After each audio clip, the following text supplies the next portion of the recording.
This is wonderful afternoon, I believe, and very grateful leadership of the Jamaat Islami, Senators Siraj ul Haq Saab, Naeem Saab, and other all distinguished guests.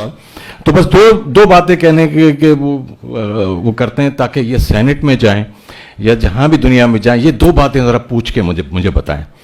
तो ज़रा गौर तलब बात है, हज़रत दाऊद और उनका बेटा सुलेमान, जिसको ताकत मिली, हुकूमत मिली, वो लोहार थे.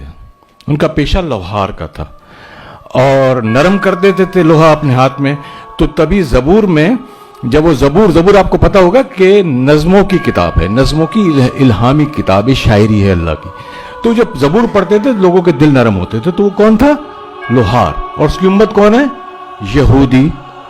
अब दूसरे हमारे मतलब के मानने वाले, दूसरे हमारे जो बड़ी है उम्मत, ये बड़े गौर से सुनना है हम सब ने, वो कौन है?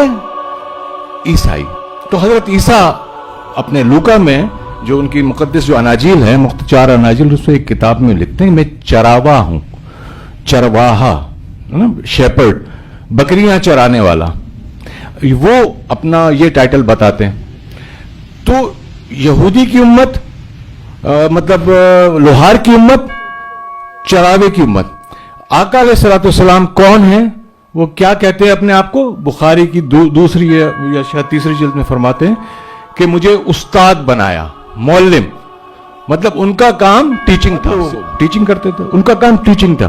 तो सवाल ये बनता है सेनेटर साहब कि चरावे की उम्मत यहूदी कहां है और लोहार की उम्मत जो अपना कहां पहुंच गई, जो ईसाई हैं, और जो मौल्लिम की उम्मत है, जो इल्म देने वाला है, वो दुनिया में सबसे बड़ी, आपको पता है कितनी पढ़ी लिखी है.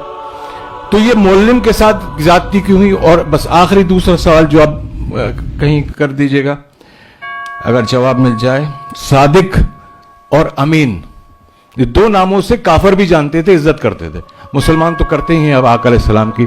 सिर्फ ये पूछना है कि सच्चे की उम्मत इतनी झूठी क्यों है और अमीन की उम्मत इतनी चोर क्यों है? Thank you very much.